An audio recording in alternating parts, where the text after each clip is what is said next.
Good morning. We're going to continue here with page 32. I got cut off in that last one, so I'll try again. Mr. Litchfield was in China in 1942 when the Japanese invaded Shanghai. And here's his story as he told it to me while a guest in my home.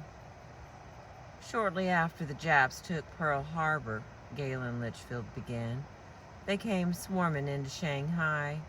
I was the manager of the Asia Life Insurance Company in Shanghai. They sent us an army liquidator. He was really an admiral and gave me orders to assist this man in liquidating our assets. I didn't have any choice in the matter. I could cooperate or else, and the or else was certain death. I went through the motions of doing what I was told because I had no alternative. But there was one block of securities worth $750,000, which I left off the list I gave to the admiral. I left that block of securities off the list because they belonged to our Hong Kong organization and had nothing to do with the Shanghai assets. All the same, I feared I might be in hot water if the Japs found out what I had done. And they soon found out. I wasn't in the office when the discovery was made, but my head accountant was there. He told me that the Jap admiral flew into a rage and stamped and swore and called me a thief and a traitor. I had defied the Japanese army. Oh, I knew what that meant. I would be thrown into the brig house. The brig house, the torture chamber of the Japanese Gestapo. I had had personal friends who had killed themselves rather than be taken to that prison. I had had other friends who had died in that place after 10 days of questioning and torture. Now I was slated for the brig house myself. What did I do? I heard the news on Sunday afternoon. I suppose I should have been terrified. And I would have been terrified if I hadn't had a definite technique for solving worry. For years, whenever I was worried, I had always gone to my typewriter and written down 2 questions and the answers to these questions. Question 1, what am I worrying about? Question 2, what can I do about it? I used to try to answer these questions without writing them down, but I stopped that years ago. I found that writing down both the questions and the answers clarifies my thinking. So, that Sunday afternoon, I went directly to my room at the Shanghai YMCA, and I got out my typewriter. Here's what I wrote. Number 1, what am I worrying about? Well, I am afraid I will be thrown into the bridge house tomorrow morning. Then I typed out the second question. What can I do about it? I spent hours thinking out and writing down the 4 courses of action I could take and what the probable consequence of each action would be. I can try to explain to the Japanese admiral, but he does not speak English. If I try to explain to him through an interpreter, I may stir him up again. That might mean death, for he is cruel. Would rather dump me in the brig house than bother talking about it. 2, I can try to escape. Impossible. They keep track of me all the time. I have to check in and out of my room at the YMCA. If I try to escape, I'll probably be captured and shot. Number 3, I can stay here in my room and not go near the office again. If I do, the Japanese admiral will be suspicious. Will probably send soldiers to get me and throw me into the brig house without giving me a chance to say a word. Number 4, I can go down to the office as usual on Monday morning. If I do, there is a chance that the Japanese admiral may be so busy that he will not think of what I did. Even if he does think of it, he may have cooled off and may not bother me. If this happens, I am all right. Excuse me. Even if he does bother me, I'll still have a chance to try to explain to him. So going down to the office, as usual, on Monday morning, and acting as if nothing has gone wrong gives me 2 chances to escape the brick house. As soon as I thought it all out and decided to accept the 4th plan to go down to the office as usual on Monday morning, I felt immensely relieved. When I entered the office the next morning, the Japanese admiral sat there with a cigarette dangling from his mouth. He glared at me, as he always did, and said nothing.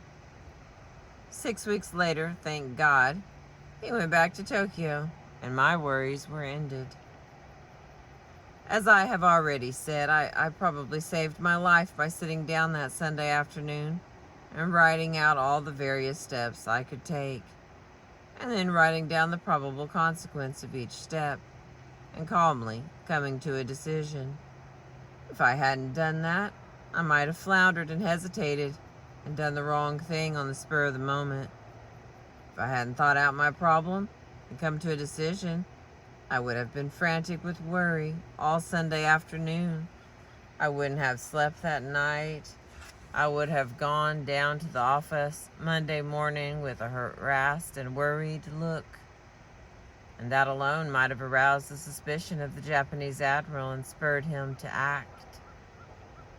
Experience has proved to me, time after time, the enormous value of arriving at a decision.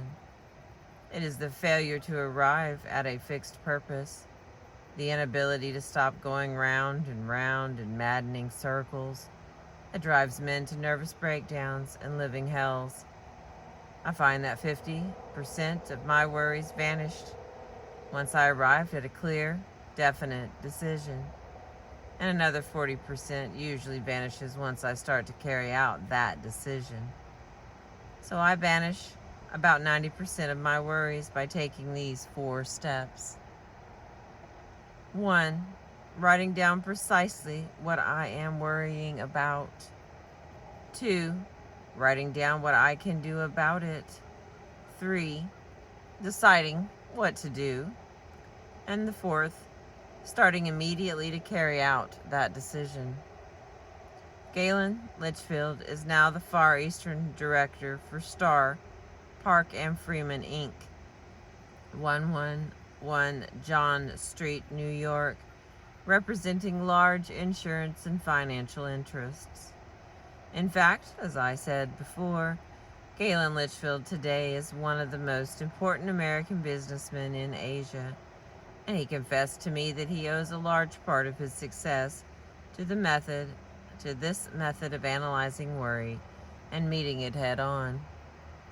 Why is this method so superb? Because it is efficient, concrete, and goes directly to the heart of the problem. On top of all that, it is climaxed by the 3rd and indispensable rule: do something about it. Unless we carry out our action, all our fact-finding and analysis is whistling upwind. It's a sheer waste of energy. William James said this: Once a decision is reached and let's try that again. William James said this: when once a decision is reached and execution is the order of the day, dismiss absolutely all responsibility and care about the outcome. In this case, William James undoubtedly used the word care as a synonym for anxiety. He meant once you have made a careful decision based on facts, go into action. Don't stop to reconsider. Don't begin to hesitate, worry, and retrace your steps. Don't lose yourself in self-doubting, which begets other doubts. Don't keep looking back over your shoulder. I once asked Wade Phillips, one of Oklahoma's most prominent oil men, how he carried out decisions. He replied, I find that to keep thinking about our problems beyond a certain point is bound to create confusion and worry. There comes a time when any more investigation and thinking are harmful. There comes a time when we must decide and act and never look back. Why don't you employ Galen Litchfield's technique to one of your worries right now? Here is question 1. What am I worrying about? Please write with pencil. Please pencil the answer to that question in the space below. Question 2. What can I do about it? Please write your answers to that question in the space below. Number 3. Here's what I'm going to do about it. And number 4. When am I going to start doing it?